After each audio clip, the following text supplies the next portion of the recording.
Right. Wadzione yangu Kufambira nyaya dzacho. nyaya dzacho. Boda rezambia Zambia, Zimbabwe, Mozambique. We are one. Atinazo. Tukufambira chi? Nyaya dzacho. Nyaya dzedu dzatezi? Ndozatufambira. Pana. Ipapo manje. Namdhara. Ndochibaba. Sarwadziwe. Tukufambira chi? Nyaya dzacho. Ndiani asiri kufambira nyaya dzacho? Ameno. Asiri kufambira nyaya dzacho ngataura. Uyu. Ndiani? Iwe. Indi ndakatanga kutozifambira. Ine atanga kufambira nyaya dzacho cha. Iwe wakazotanga kufambira nyaya dzacho ngazifambira. Nyaya yakazeka kuna kwaurika. Yanga atotanga wewe kwandiri. Saka ndiani ari kufambira nyaya dzacho? Ndiani asiri kufambira nyaya dzacho? Aiwa ndiri kweni ndiri kudzifambira. Saka munhu wese. Kwako njia kuno kudzifambira. Munhu wese. Namdhara kapuku. Live and direct. Mozambique. Mangwate tiri paLusaka. Chipata Zambia.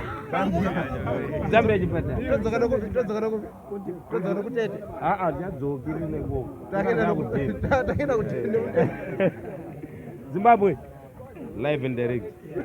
Ya, tiri kumira. Tukenda. Makitari kubanzura wayedza ikoko. Vari kufambira nyaya dzacho.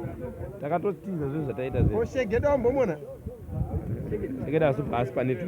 Asi panetu ngati. But ndidi yashegedere. Ya, madzibaba mofela. Mofela. Live and direct. Tauraire vanhu. Kufambira chi? Kufambire.